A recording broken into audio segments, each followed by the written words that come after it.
하나님께 박수리 영광. 거리 할렐루야. 아래층에 청소년들이 이름을 불러주면 잘 왔겠는데요. 청소년들을 위해 박수 한번 쳐줘요. 네, 고맙습니다. 집에서 어린아이들도 함께 부모님과 예배할 텐데 그 어린아이들에게 박수 한번 쳐줘요.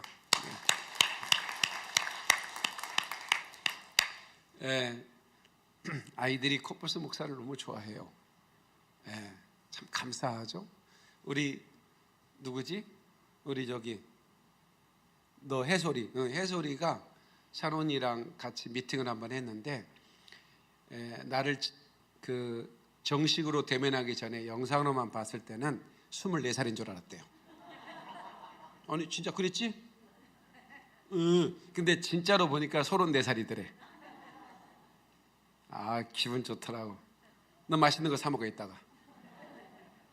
너희 분식집 가면 목사님이 아무거나 먹으라고 그랬어요. 네가 아무거나 먹어. 내 이름 달고. 알았지? 집이들 말고 해솔이만. 나를 24살로 봐줬잖아. 고마워요.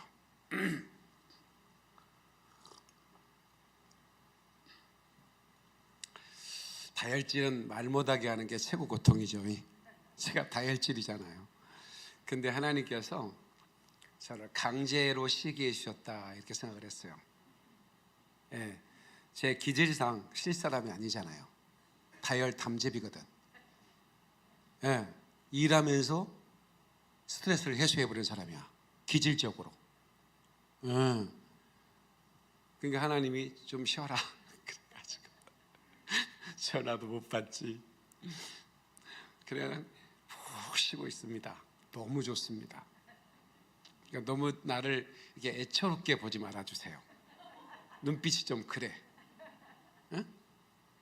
우리 목사님 쉬지 않고 사야겠는데 푹 좀 쉬어라. 그렇게 하나님이 강제 조치를 취한 거예요. 우리나라의 최고 유명한 의사가 여기 순천향병원에 있는데 그분이 주사 한 방에 왜 끝낼 수 있거든요. 근데 지금 팔이 이렇게 기부스하고 있어요. 그래가지고 목사님, 이거 목사님 설교 스타일이라든가 너무 무리하면 또 재발합니다. 그러니까 음성 치료를 통해서 말하는 법, 말을 너무 스피디하게 말해. 성질대로 논다고. 그래서 천천히 얘기하잖아요. 제가 성대에 부담 간다고. 근데 내가 한편 생각해서 어젯밤에 눈물이 나는 거야. 나를 위해 죽으신 주님을 위하여 하나뿐인 이 성대 주님께 바치니.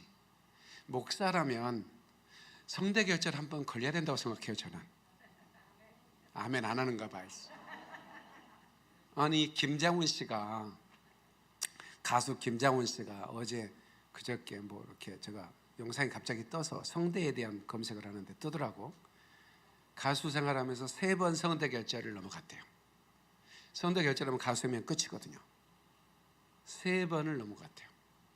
세상 노래 부르면서도 성대 결절을 걸리는데 예수 증거하면서 예수의 핏소리를 증거하면서 성대 결절 한번 안 걸려봤다? 이건 목사로서 후회해야 될 것 같아요. 내가 그 생각이 되더라니까. 이전님 그래 안 그래? 집이들 도 회개해. 주님 나라 가면 나한테 이렇게 목에다가 상급을 넣어줄 것 같아. 여기가 집이들은 머리에만 있지만 나는 목에다도 막 멜루간이 막 황금으로 막 둘러싸줄 것 같아. 주님 이게 뭡니까? 너 나를 위해 복음 증거하다가 성대 결절에 걸렸지 않냐? 박수 박수 박수.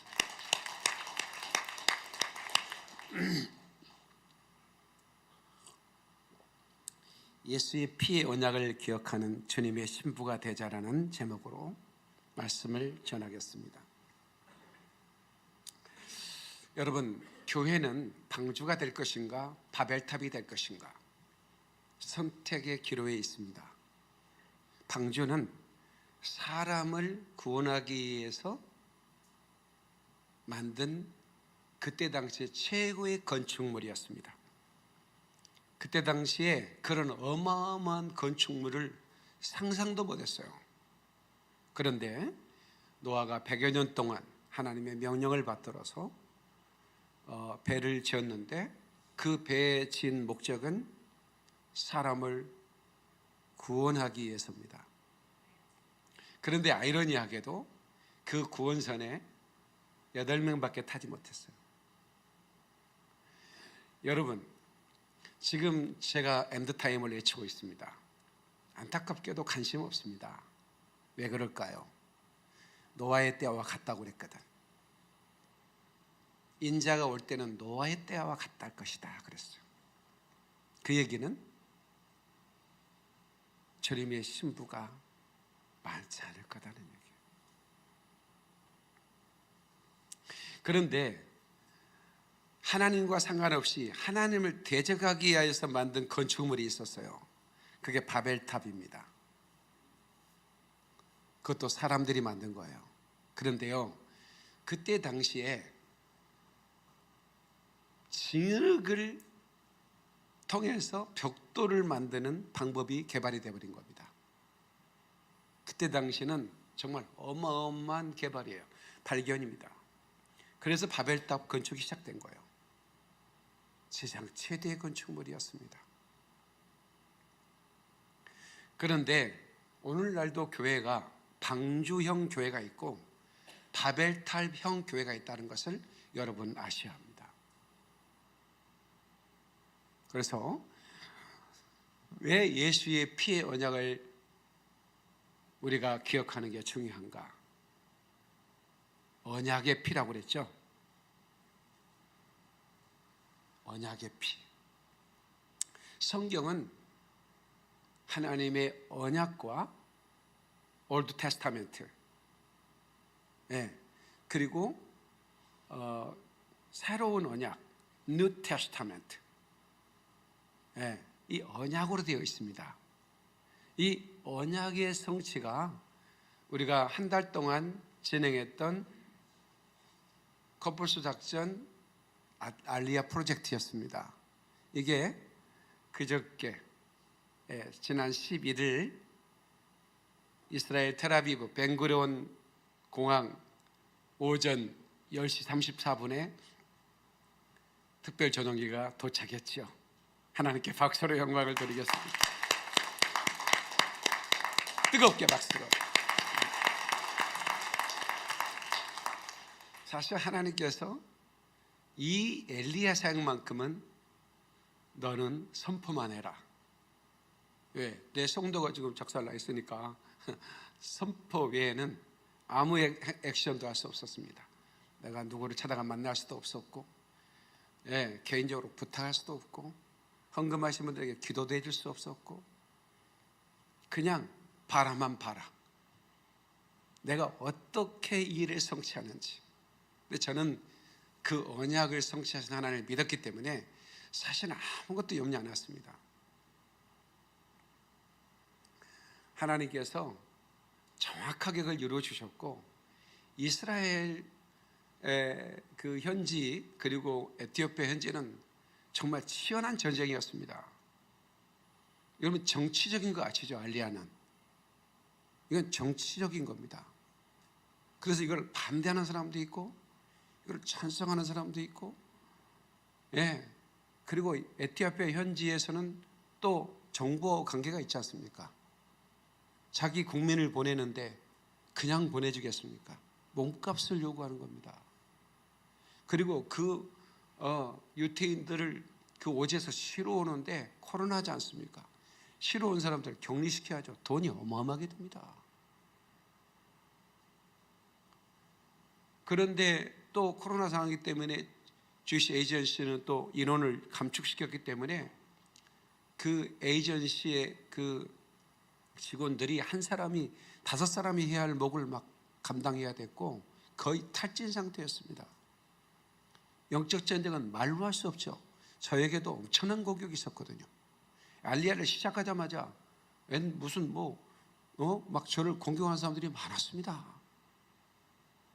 개인적으로 제가 수면제를 먹고 잘 때가 많았습니다.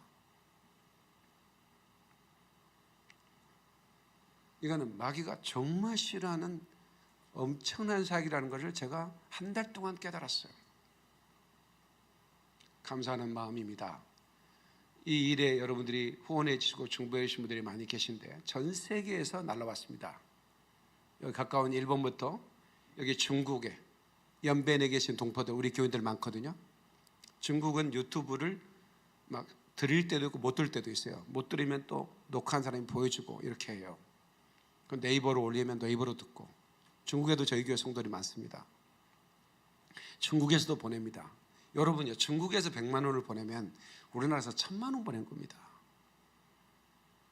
그 성도들이 그 쌈짓돈을 써서 보내는 거예요. 중국에서도, 전 세계에서. 너무 놀랐습니다. 이건 하나님이 하셨습니다.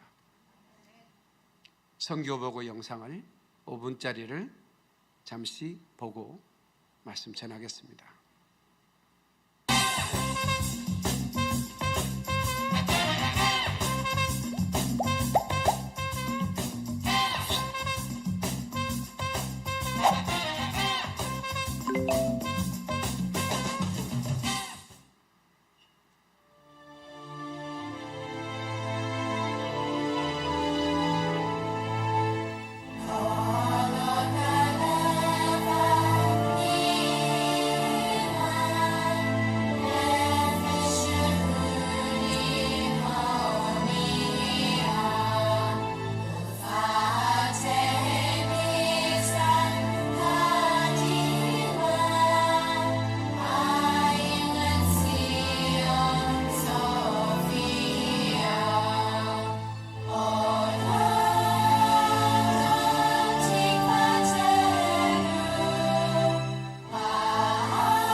박수하겠습니다.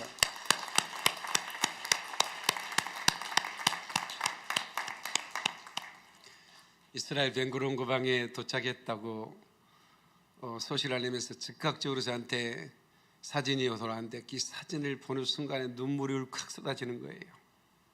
작전 성공, 임무 완료. 나는 그렇게 안 울려고 했는데 혼자 있다 보니까 주체가 안 되는 거예요. 엎드려서 펑펑 울었습니다. 이 하나님의 애언의 성취 속에 저희들이 그 명령을 일부나마 수행했다는 게 감격스럽고요. 또 이거는 이 코뿔소 목사의 힘이 아닌 하나님이 직접 그 작전을 지휘하시고 성도 한 사람 한 사람을 감동하셔서 이 일을 성취시켰다는 것 자체가 놀라운 일이었습니다. 주이시 에이전시 손은수 목사님은 알리야 역사상 최단기간 프로젝트 성공입니다. 그렇게 평가하고 있다고. 어떻게 한 단체가 한 달 만에 전용기 한 대 3억이거든요. 한 대를 띄울 수 있던가? 이건 역사상 없었답니다. 한 단체가.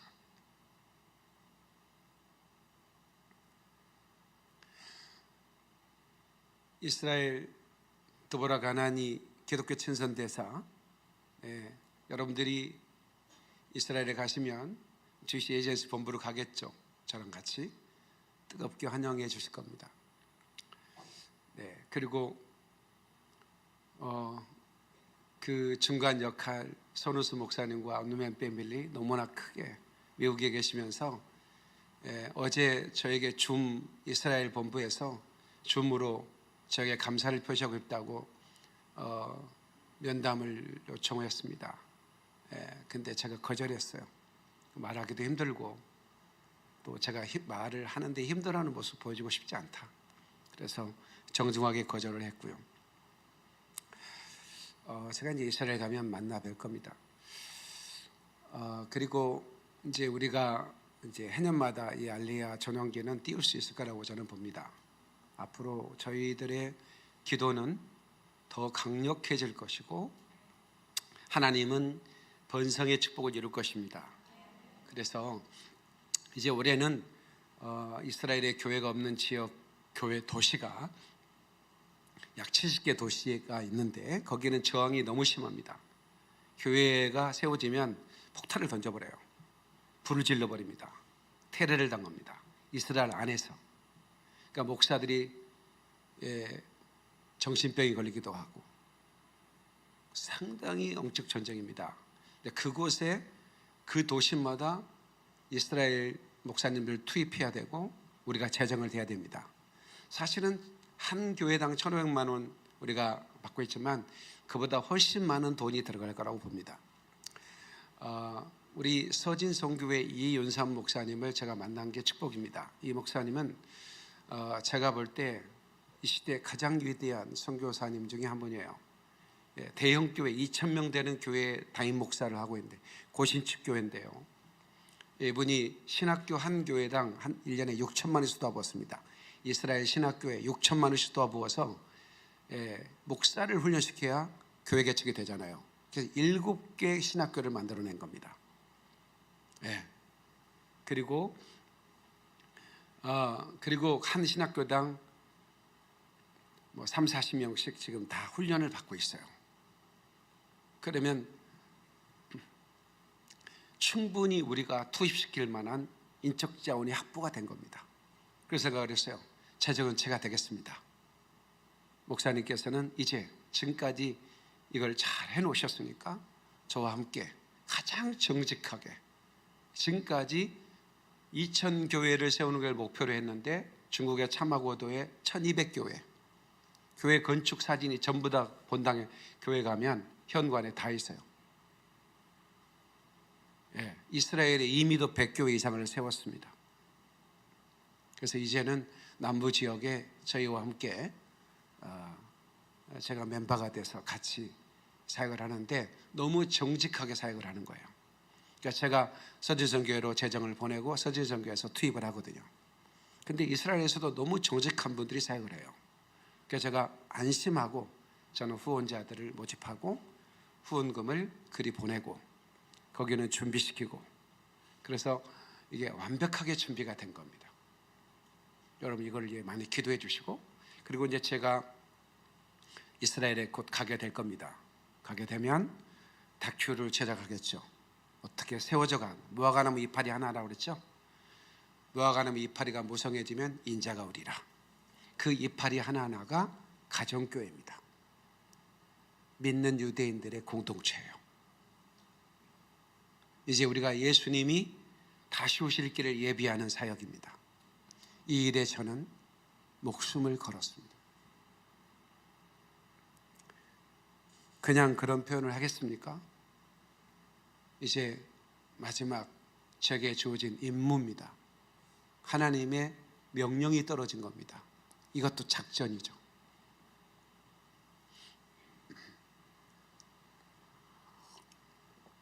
근데 이 작전 성공은 재정으로 하는 게 아닙니다. 이 작전은 기도로 하는 겁니다. 그런데 우리에게는 바알에게 무릎 꿇지 않는 용사들이 있습니다. 종교다운지 용납하지 않고 오직 예수로만 살겠다고 다시 오실 주님만 기다리는 거룩한 예복을 입은 주님의 신부들이 무수하게 많습니다. 하나님이 그분들을 책에 붙여주셨어요. 그분들과 함께라면 누구도 우리를 멈출 수 없는 겁니다. 믿습니까? 자, 그러면 본론으로 가겠습니다. 자, 이 생명이란 말은 처음 등장하는 게 창세기 2장 8절입니다. 우리 앞에 생명과 사망이 있는데 너는 살기 위해서 생명을 선택하라고 그랬죠. 에덴 동산 중앙에 생명나무와 선악을 알게 하는 나무가 있다고 그랬어요. 자, 읽어주세요. 여호와 하나님이 동방의 에덴의 동산을 창설하시고 그 지으신 사람을 거기 두시니라. 여호와 하나님이 그 땅에서 보기에 아름답고 먹기에도 좋은 나무가 나게 하시니 동산 가운데에는 생명나무와 선악을 알게 하는 나무도 있더라. 네, 제가 이미도 말씀드렸습니다. 알리야 설교에 에덴 동산이 어디 있었을까? 그럼 크게는 에덴 그리고 에덴 동산 이렇게 말합니다. 에덴은 지금의 이스라엘 땅, 가나안 땅을 에덴이라고 한다면 에덴 동산은 예루살렘이었을 것이다. 에덴 동산 중앙은 시온산이었을 것이다. 제가 말씀드렸죠? 예. 그러니까 이렇게 보면 이제는 여러분들이 성경이 풀리기 시작합니다. 창세기부터 계시록이 풀리기 시작해요. 왜 새하늘과 새 땅을, 왜 창세기 1장 2장과 계시록 21장 22장이 똑같다는 내용이죠. 그걸 염두에 두고 한번 읽어보세요. 놀랍습니다. 그래서 4개의 강들이 쫙 흘러가는데 중동 땅 다 흘러가거든요. 여러분 중동에 기름이 많이 나오죠. 기름이 많이 나온다는 얘기는 무슨 뜻일까요? 거기에 많은 사람들이 살았다는 얘기예요. 예, 노아의 홍수 때 그때 그 수많은 짐승과 사람들이 묻혀서 그게 만들어진 것이 기름이에요. 그러니까 여기는 파도 안 나오죠. 왜 안 나올까요? 노아 홍수 이후에 옮겼잖아요. 사람들이 이동했잖아요. 처음 듣는 얘기입니까? 그러니까 안 나올 수밖에 없죠. 그래서 중동 땅에 기름이 거의 대부분 많이 있는 거예요. 거기는 사람들이 번성했다고 하는 거예요. 그래서 그곳이 에덴 지역이었을 것이다. 계시록 보면 2400km 나와요. 아마 처음 하나님 만든 에덴도 조그마한 공원이 아니라니까요. 거기에 어마어마한 에덴을 창설한 거예요. 그리고 에덴 동산이 바로 예루살렘인 거죠. 네. 크게는 가나안 땅 전체를 말하고 이스라엘 땅이고, 조금 축소한다면 예루살렘이 동산이고 그 한가운데 성전산이죠. 하나님의 산이라고 그래요. 그게 바로 시온산이에요. 근데 그 동산 중앙에 두 개의 나무가 있었죠. 방금 읽었잖아요.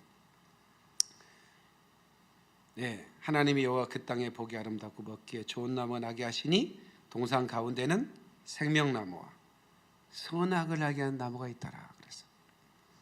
자, 근데 어떤 거 먹지 말라고 그랬죠? 어떤 거 먹지 말라고 그랬어요? 선악과만 먹지 말라고 그랬어요. 자, 15절로 17절.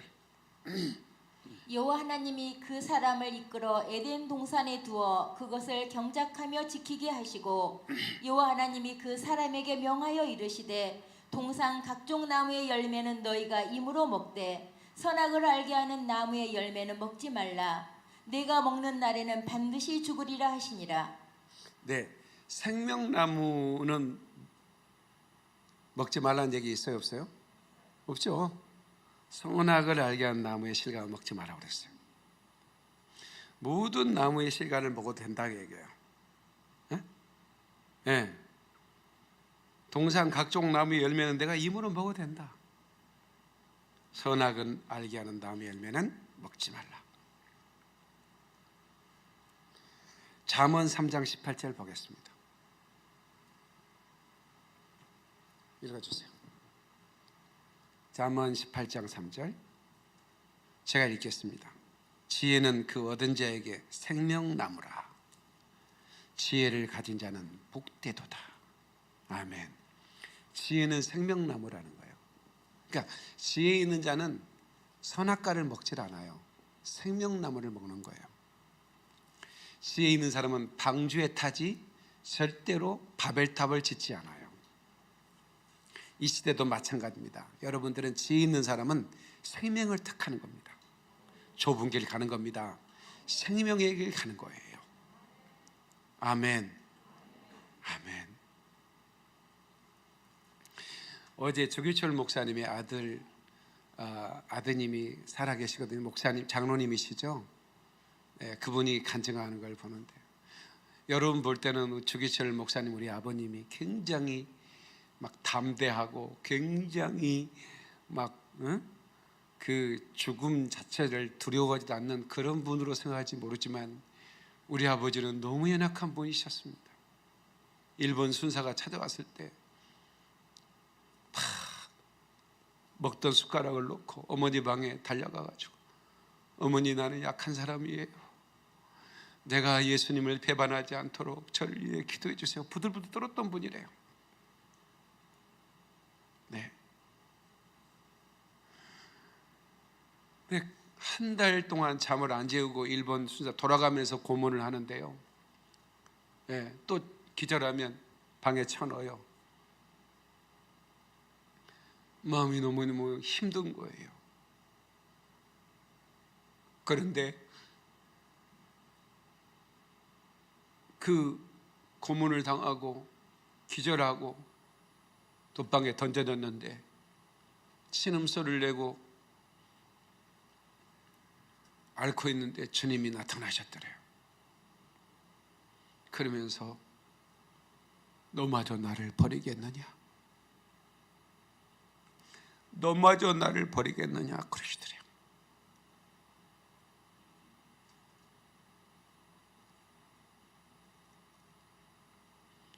저는 요즘 그런 마음이 듭니다.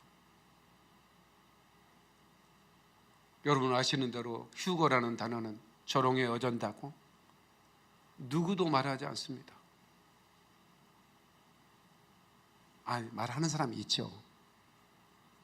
근데 교회가 좀 규모가 있는 목사님들은 안 합니다. 왜요?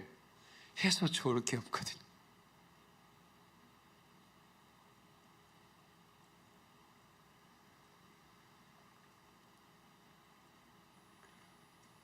근데요, 저마저 안 하면 어떻게 되겠습니까?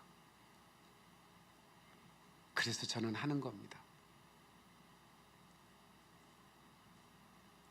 저는 다시 오실 주님을 기다리자고 외치는 겁니다.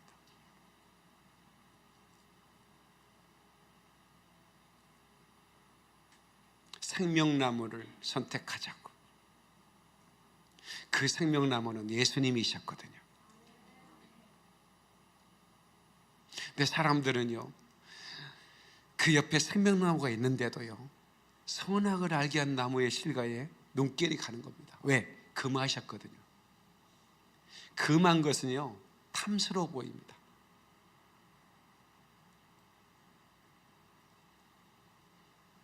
혹시 불륜을 저지른 분이 계시다면 중단하십시오. 자기 아내를 사랑하십시오. 자기 남편을 사랑하십시오. 그건 얼마든지 사랑하라고 우리 주님이 한 몸으로 하나님이 엮어주신 겁니다. 그런데 왜 남의 것을 탐냅니까? 눈을 빼야 됩니다. 이거.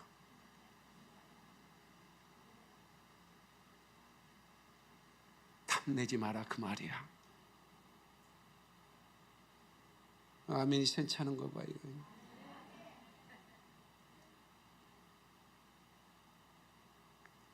그것은 선악과를 범하는 거예요. 생명나무를 먹으라고. 그러니까 지혜 있는 사람은 생명나무라고 그러잖아요. 오늘날도 마찬가지예요. 교회, 큰 교단, 이름 있는 명성 있는 목사, 그게 구원이 됩니까? 그 어마어마한 건축물, 근데 거기서 증거되는 복음은 변질되고 세상과 타협해진 종교 다운주의적인 그런 복음이 증거된다면 이미 하나님은 거기 없는 겁니다. 근데 사람들은 거기에 더 매력을 느껴요. 왠지 아세요? 하나님이 금하신 거거든. 더 탐스러워 보입니다. 종교다운주의가 더 매력 있어 보입니다. 사실 아름다워 보이고요, 종교끼리 평화하자, 얼마나 아름다워 보입니까? 사실은 불신자들은 물론 이거는 뭐 박수 받아야 마땅할 종교인들이라고 막 박수를 이빠이 치죠. 그러면 60%가 비종교인, 70%가 비종교인이잖아요. 일단 70%의 박수는 확보했잖아요. 그래 안 그래?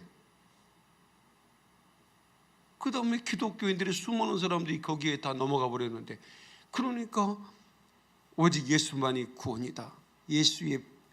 제가 김진섭 박사님이 지난 설교 끝나고 그런 얘기를 하는 거예요. 아주 유명한 신학대학의 교수가 회식을 하면서 돼지 피하고 예수의 피하고 뭐가 다르냐 이렇게 얘기하더래요. 돼지 피와 예수의 피가 다를 바가 뭐가 있냐 이거예요. 그 유명한 교수가. 그런데요, 그 앞에 있는 한 사람도 그 말에 대해서 반론을 안 하더래요. 멱살 잡고, 야 이 새끼야, 네가 교수야? 돼지 피가 예수 피가 같다고? 이런 이 새끼, 너는 맞아도 싸우고 내가 감옥 좀 가야겠다. 너 오늘 너 좀 맞아야겠다. 우리 영화 대사 같지 않아?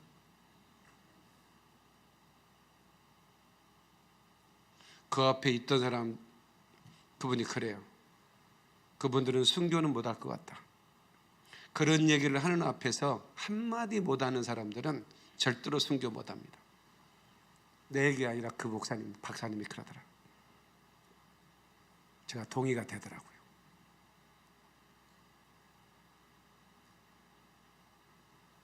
어떻게 그 유명한 신학대 교수가 돼지 피와 예수 피와 같다고 말합니까? 그렇게 말해도 아무도 말 못하는 시대가 이미 돼버렸어요. 슬픈 일입니다.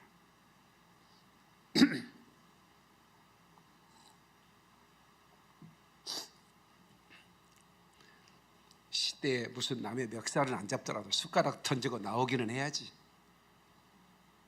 그 자리에서 밥이 넘어갑니까?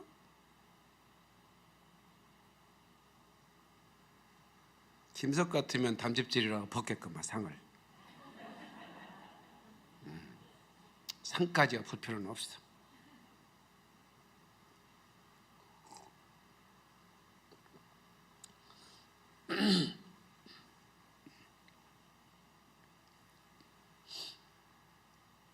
여러분,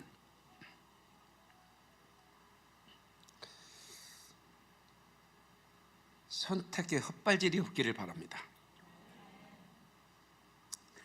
여러분들이 생명이 없이 신앙생활 하잖아요. 노가다면 노가다. 예배 드리는 거 영적 노가다입니다. 그렇게 힘들 수가 없어. 아유, 빨리 끝나는 저 목사님 다른 교회 12시 예배 끝났는데 이제 본론 들어가고 있네. 기가 막히지. 어쩌다가 이 교회를 선택해가지고 다른 교회는 지금 벌써 이제 영화관 가고 가족끼리 회식하고.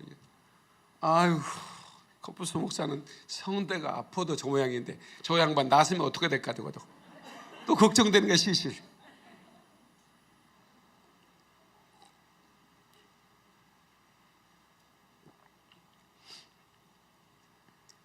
생명이 픽자랄 때는 감사가 없어요. 예배가 힘듭니다. 근데 생명이 넘치잖아요. 하루 종일 예배만 드리고 싶어요. 아유, 왜 이렇게 일찍 끝난다냐. 막 그러고 막 3주 동안 기다렸는데, 응? 우리 3주씩 돌아가잖아요. 3주 동안 기다렸는데 이렇게 예배를 일찍 끝내? 목사 얼굴 뜯어보려고 그래야 돼. 강사 그러죠. 그래야 돼. 그래야 진짜 교회야. 아멘. 한 사람 복 받았으면 좋겠다.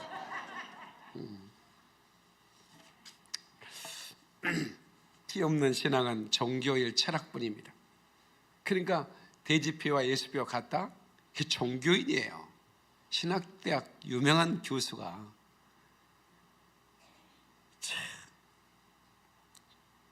주님 어서 오시옵소서.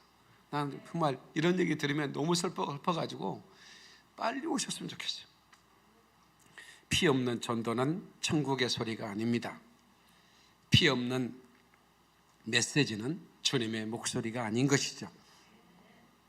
그래서 말씀과 피는 분리되지 않는 겁니다. 하나님의 말씀은 곧 피의 목소리요 명령인 것입니다. 아멘. 주님의 핏소리가 여러분을 감동시키시길 주의 이름으로 축원합니다. 자, 그러면 오늘 본문의 말씀에 이 언약의 피를 언급합니다. 마태복음 26장 26절 28절. 그들이 먹을 때에 예수께서 떡을 가지사 축복하시고 떼어 제자들에게 주시며 이르시되 받아서 먹으라 이것은 내 몸이니라 하시고 또 잔을 가지사 감사 기도하시고 그들에게 주시며 이르시되 너희가 다 이것을 마시라 이것은 제 사함을 얻게 하려고 많은 사람을 위하여 피 흘리는 바 나의 피 곧 언약의 피니라. 제 사함을 얻게 하려고 많은 사람을 위하여 흘리는 바 곧 무슨 피다? 언약의 피다. 언약의 피다. 하나님이 어린 양 대신 예수께서 여인의 후손으로 오셔서 피 흘릴 것이다. 그것은 언약의 피다. 예수님이 오기 전 600년 전에 에레미야는 이거를 새 언약이라고 말해요. 에레미야 31장 31절로 32절.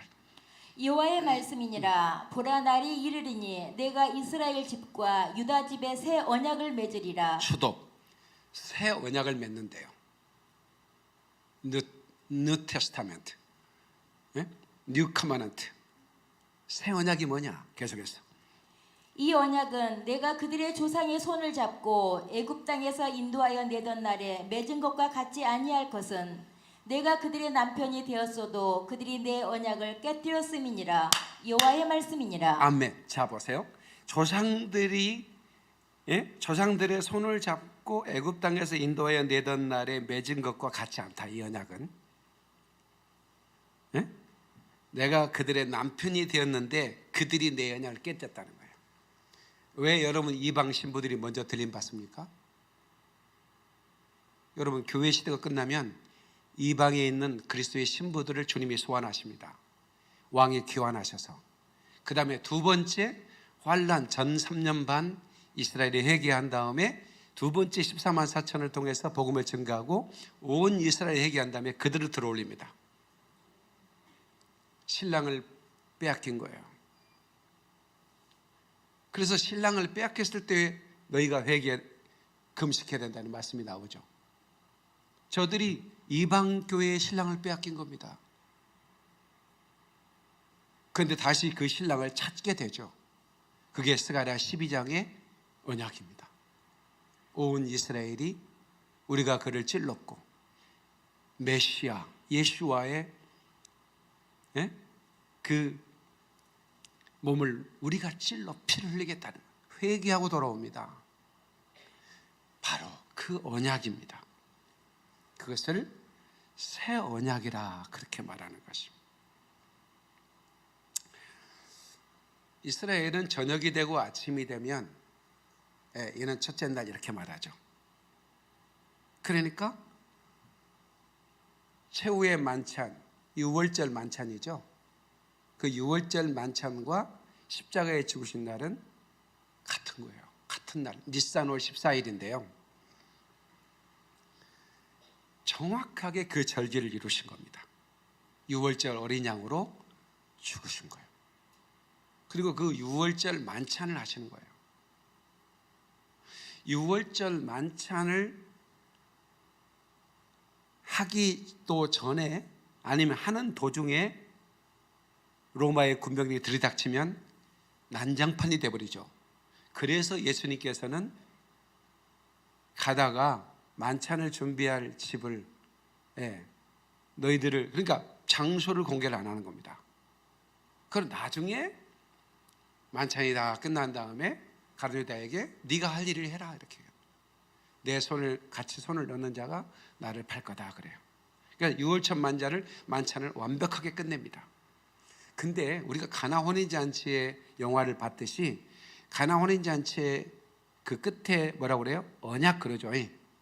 가나 지역의 혼인 그 잔치 안에 언약이 숨겨져 있었습니다. 그 안에 휴거의 비밀도 있었고 예수님이 모든 것들을 가나 혼인잔치의 비밀을 풀어버린 거예요. 자, 무슨 얘기를 하려고 그렇게 하시냐? 마태복음 26장 26절로 28절.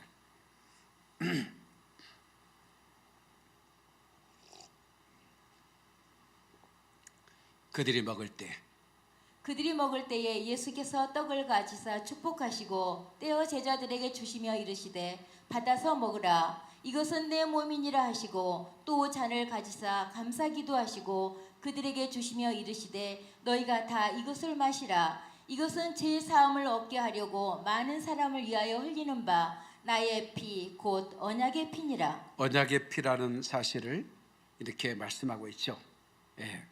그런데 29절로 30절에 이 말씀을 하십니다. 이 말씀은 놀라운 비밀이 숨겨져 있습니다. 읽어주세요. 그러나 너희에게 이르노니 내가 포도나무에서 난 것을 이제부터 내 아버지의 나라에서 새 것으로 너희와 함께 마시는 날까지 마시지 아니하리라 하시니라. 이에 저희가 찬미하고 감람산으로 나아가니라. 아멘. 자, 에레미야를 통해서 그들의 남편이 되었는데 하나님이 그 언약을 그들이 깨버린 거예요. 그래서 예수님께서 피 흘리심으로 다시 새 언약을 맺는 거죠. 근데 그 새 언약에 유월절 만찬에서 뭐라고 말씀하시냐면 내가 피를 흘리고 살을 찌를 텐데 너희를 위한 피다. 언약의 피다. 그리고 떡을 먹고 피를 그 포도주를 마시게 했어요. 이번 주 종료주일 우리가 모여서 할 수 없습니다. 그래서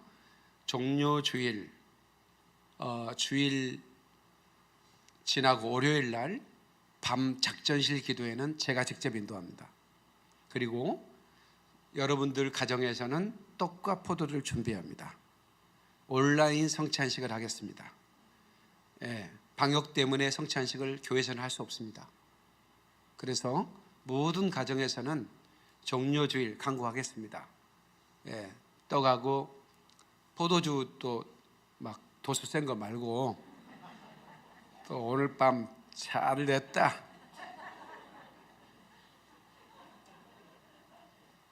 입을 찌릿해요. 예, 포도 주스가 있어요. 슈퍼에 가면 포도 주스로 하세요. 포도 주스 한 병 사고 마르바게뜨에 빵 하나 사서 이렇게 자를 필요는 없이 내가 뜯어 넣어도 되고, 그렇게 해서 온 가족이 코로나 상황에서 최고의 은혜로운 성찬식을 저녁 9시에 날짜 공개하겠습니다. 그렇게 하면서 진짜 이번에는 뭐 가족끼리 먹는데 뭐 떡을 조금밖에 안 해요. 어떤 분들은 막 성찬식 때 울어요. 그래서 나는 은혜 받아서 온 줄 알았더니 떡이 적어서 울더라고. 이렇게 쪼매주냐고. 그래서 여러분들이 할 때는 좀 많이 들자고 해. 크게 한번 해봐.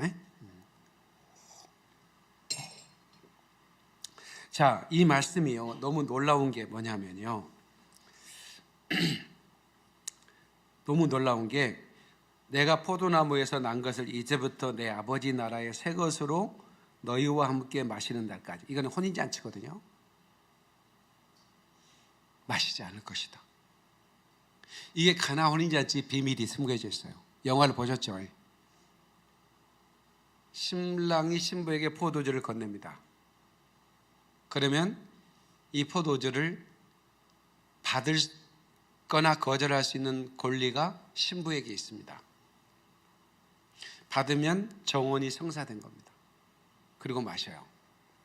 그리고는 신랑은 혼인잔치 때까지 포도주를 예배되지 않습니다. 이게 가나 혼인잔치 비밀입니다. 예수님께서 이때 혼인 서약을 한 겁니다. 뉴 커버넌트예요. 제자들에게 포도주를 마시게 한 거는 그들은 주님의 신부가 다시 될 거다는 거예요. 그리고 가나 혼인 지역의 신랑이 말한 대로 어떻게 해요? 다시는 땅에서 나는 포도주를 마시지 않을 거다. 하늘에서 마실 거다. 그래서 십자가에서 쓴 포도주를 주저에 뱉어버립니다. 주님이. 단순하게 그것을 봐서는 안 되는 겁니다. 그 언약을 주님이 지키시는 겁니다. 난 너무 놀랐습니다. 영화 보다가 너무 놀랐어요. 언약 하나하나를 다 지키시는 하나님.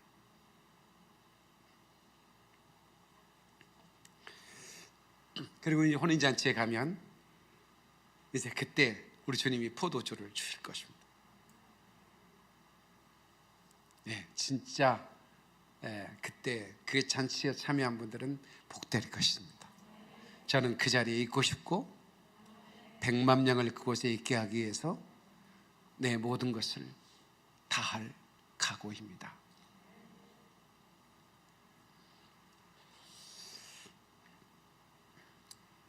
한란전 휴거를 믿는 사람이 기독교인 중에 36%다. 미국에서. 이게 가나 혼인잔치 영화에 나오는 통계입니다. 36%가 한란전 휴거를 믿는다고 합니다. 자, 그러면 한란전 휴거를 믿는 것과 신부로 준비된 것은 별개입니다. 난 한란전 휴거를 믿어. 그러나 전혀 준비를 하지 않으면 신부 아닙니다. 근데 목회자는 2% 정도만 휴거를 전한다. 마지막 때를 전한다. 이렇게 통계가 나와 있다고 영화에서도 말하고 있죠. 아마 그것은 정확한 통계라고 보고 있습니다.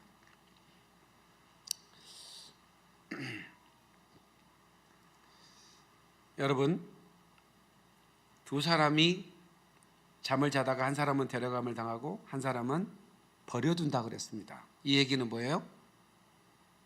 갑작스럽게 휴거가 일어날 거란 얘기죠. 예. 밭을 갈다가 한 사람은 올라가고 한 사람은 버려둔다고 그랬습니다. 두 사람이 맷돌을 갈아요. 가족이겠죠. 아마 시어머니와 며느리가 같이 걸고, 한 사람은 올라가고 한 사람은 버려둡니다. 성경의 언약이기 때문에 알리야가 이렇게 지금 성취되고 있다면, 어떤 사람은 모든 이스라엘 백성들이 다 돌아와야 주님이 오신다고? No. 그렇지 않습니다. 어부의 시대가 끝나면 사냥꾼의 시대가 오는 겁니다. 사냥꾼의 시대에 강제로 이주하는 겁니다. 지금 이렇게 우리가 조정교회 태워서 오는 분들은 최고의 축복입니다. 지금 올 수 있을 때 재산 정리해가지고 오는 사람들은 생명나무를 선택하는 사람들이에요. 그러나 이런저런 인간관계, 재정 때문에 알면서도 고민하고 못 오는 분들 있죠. 이분들은 사냥꾼의 시대에 재정도 다 뺏긴 채 고통당하면서 그렇게 오게 될 것입니다. 물론 휴거 뒤에 그런 일이 일어날 거예요.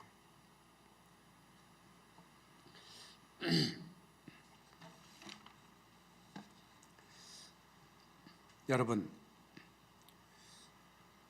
휴거가 있은 후에는 혼인잔치의 문이 닫힙니다. 가나 혼인잔치 영화, 제가 사실은 짤로 보여주고 싶었는데 저작권 때문에 영상이 스톱돼 버려요. 예, 그래서 제 영상 하나가 사라져 버렸어요. 예, 그래서 위험하기 때문에 보여줄 수는 없고요. 우리나라는 밥 한 끼 먹고 헤어지죠. 결혼식에 집이들은 며칠씩 퍼먹으셔? 아니잖아. 예. 근데 이스라엘의 가나 지역의 혼인잔치는 일주일 동안 진행됩니다. 딱 신랑이 밤에 이 쇼파리를 불고 나와서 신부를 데리고 가마에 태고 가죠. 가마는 공중에 들려간다는 휴거를 상징하는 겁니다. 그리고 신랑의 집으로 가요. 신랑이 그동안 처소를 예배했거든요. 신랑의 아버지는 잔치를 준비했습니다. 그리고는 그 하객들과 함께 들어가잖아요. 문이 꽉 닫힙니다. 어느 누구도 그 잔치에 중간에 들어올 수가 없습니다. 두드려도 소용없어요. 7일 동안이야. 그거는 7년 대환란을 말하는 겁니다. 한 일에.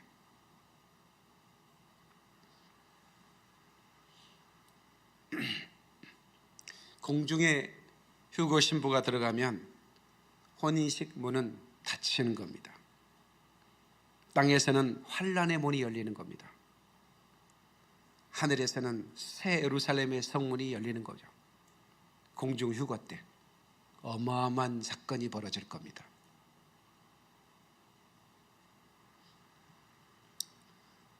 요한복음 6장 53절로 55절.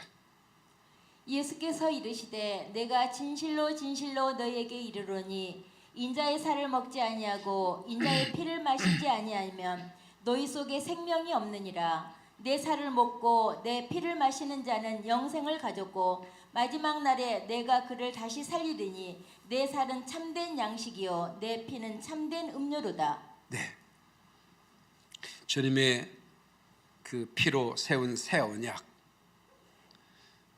여러분 제 말 잘 들으셔야 됩니다.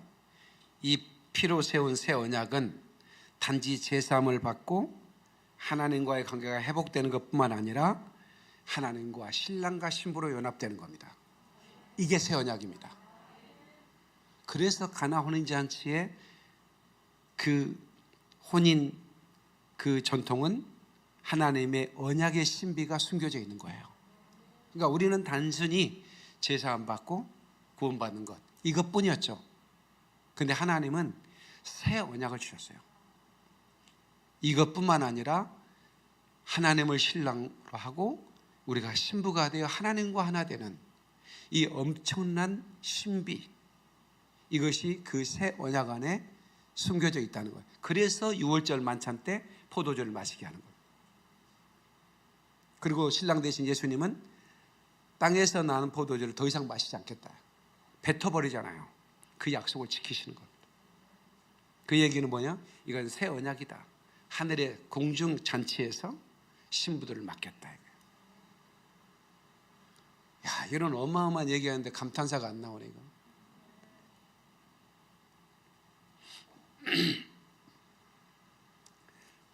하늘에서도 준비가 있고 땅에서도 준비가 있죠. 하나님 아버지께서는 혼인잔치를 준비하시고 예수님께서는 초소를 준비합니다. 우리가 있을 초소. 땅의 신부들은 예복을 준비해야 됩니다. 거룩한 예복. 그리고 등불에 기름을 채워야 합니다. 등불 들고 주를 맞이해야 합니다. 세마포 입고 주를 맞이해야 합니다.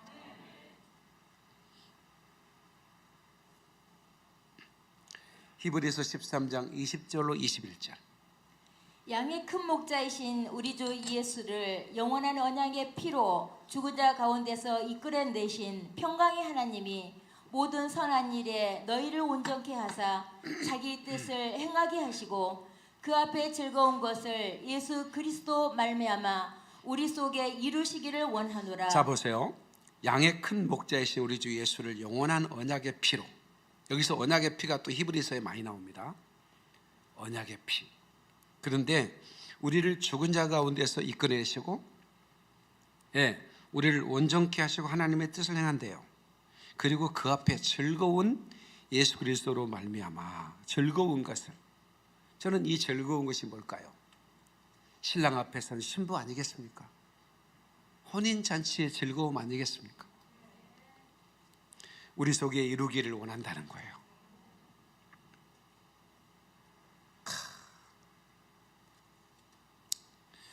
창세기 9장 14절로 15절. 내가 구름으로 땅을 덮을 때에 무지개가 구름 속에 나타나면 내가 나와 너희와 및 육체를 가진 모든 생물 사이에 내 언약을 기억하리니 다시는 물이 모든 육체를 멸하는 홍수가 되지 아니할지라. 자, 이제 노아에게 홍수 후에 약속을 했어요. 언약을 베푸릅니다. 무지개를 딱 보여주는 거예요. 그 다음에 뭐라고 하냐면 내가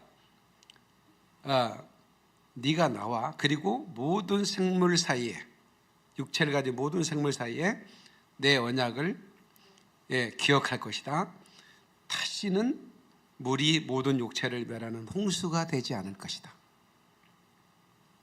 그러면서 구름으로 땅을 덮을 때 무지개가 구름 속에 나타났다 그런 거예요. 무지개는 하나님의 언약입니다. 무지개를 보면서 노아는 뭔 생각을 할까요? 다시는 홍수의 심판이 없다. 근데요, 제가 여기서 엄청난 걸, 저는 이 책에서 읽는 설교가 아닙니다. 제가 설교하는 건 책에서 뺏겨서 하는 설교가 아니에요. 성경을 읽다가 영감받은 설교예요. 너무 놀라운 걸 또 깨달은 거예요. 뭐냐면 방주를 지은 노아는 이 무지개 언약을 받았어요. 거기서 구원받았잖아요. 근데 노아의 후손들이 퍼져가면서 생명나무를 선택한 자들과 다시 또 선악과를 선택한 자들로 구분되기 시작했어요. 그런데 노아의 경건한 후손이 있죠. 셈족들, 욕단, 후손들, 우리 수당입니다. 이분들은 바벨탑 건설에 참여하지 않습니다. 참여하지 않고 동쪽으로 이동해 버려요. 그런데 대부분의 사람들은 그 시대에도 또 니무롯이라는 한 용사가 등장해서 정권을 잡습니다. 그러면서 바벨탑을 지어요. 근데 왜 짓죠? 다시는 우리를 홍수로 멸하지 못하게 하자, 이렇게 얘기합니다. 무지개 언약을 믿지 않는 겁니다.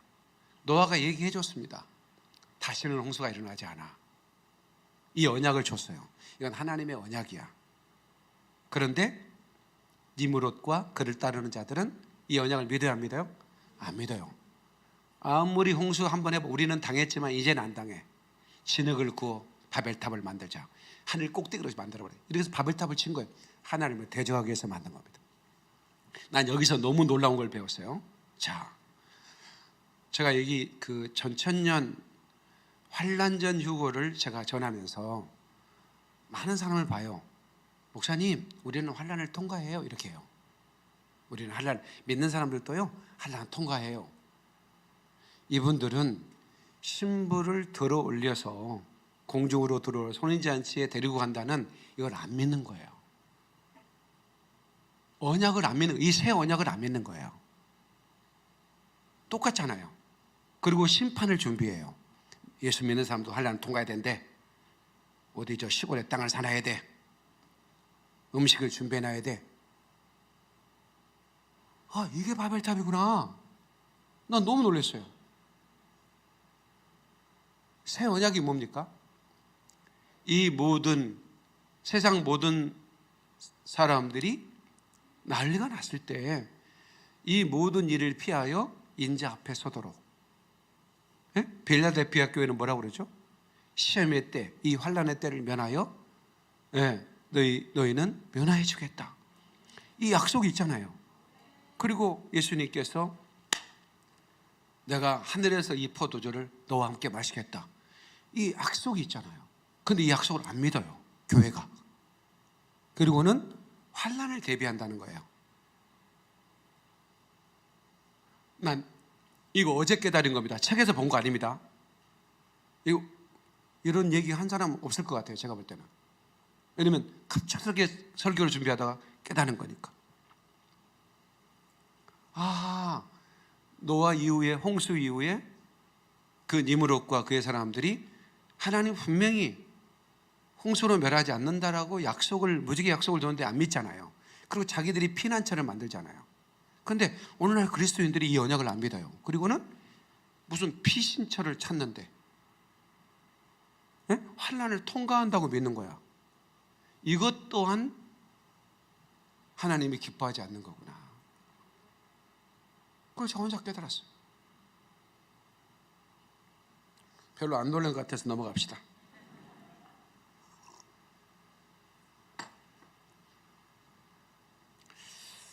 하나님께서는 노아의 방주를 통해서 영광을 받으셨으나 바벨탑은 무너뜨렸습니다. 왜? 그들은 언약을 믿지 않았기 때문에 그렇습니다. 그 탑을 쌓다가 사람들이 흩어지게 됐고 하나님의 능력에 의해서 무너졌습니다.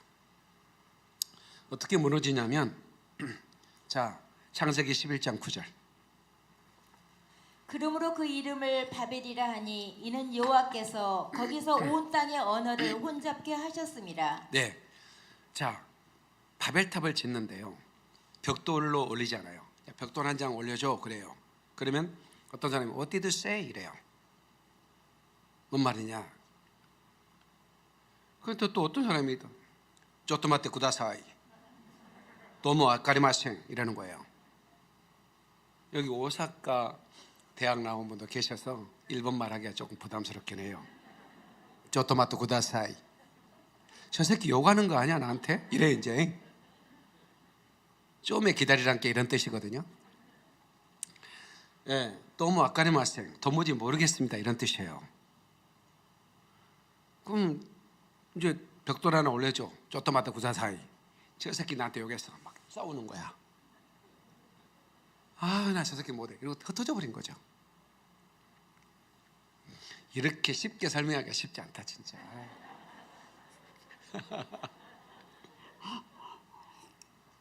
한 가지 내가 지금 설교 시간에 찬양을 못 부른 거 빼놓고는 진짜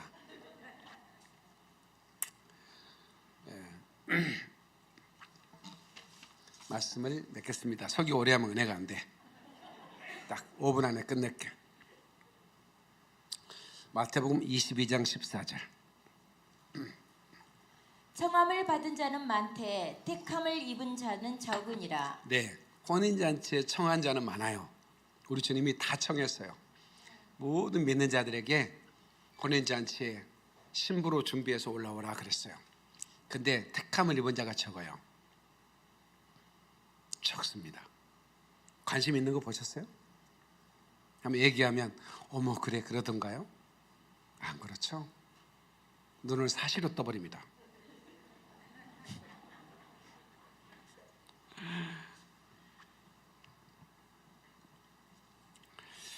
순결성을 추구하는 삶을 사십시오. 그 길로 가는 길 가는 사람들이 적다는 뜻입니다. 청함을 받은 자는 많되 택감을 입은 자는 적으니라. 우리가 지금 예복을 준비하며 생명나무를 먹는 이 길을 선택하는 것은요, 좁은 길 좁은 문입니다.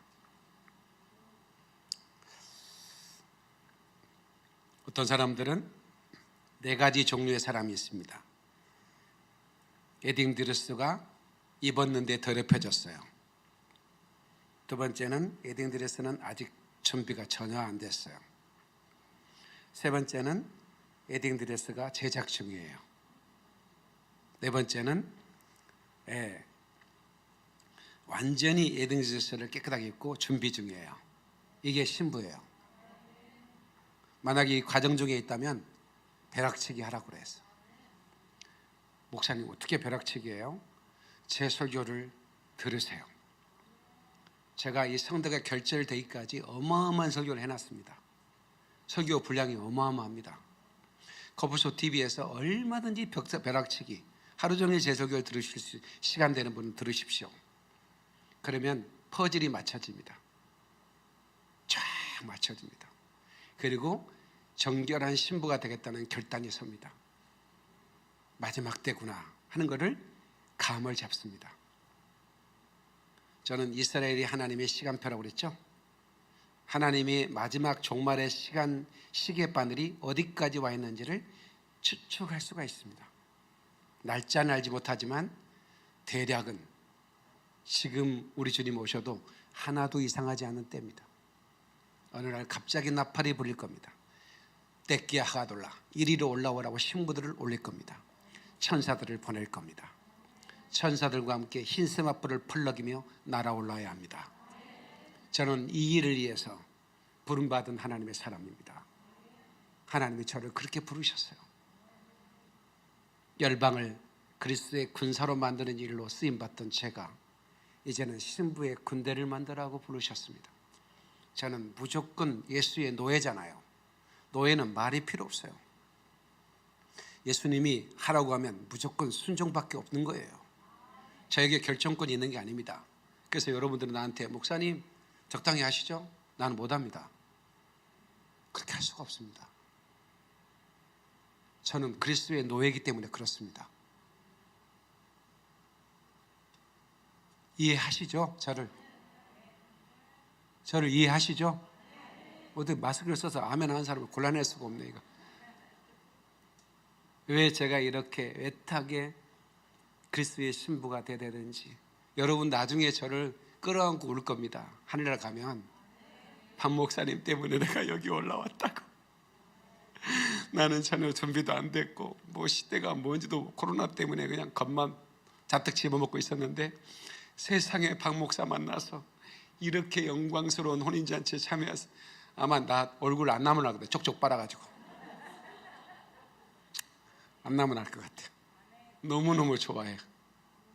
저는 그날을 기다리면서 지금의 나를 조롱하고 나를 그렇게 안에 질시하는 그런 어떤 말이나 그런 시선들은 제가 이겨나갈 것입니다.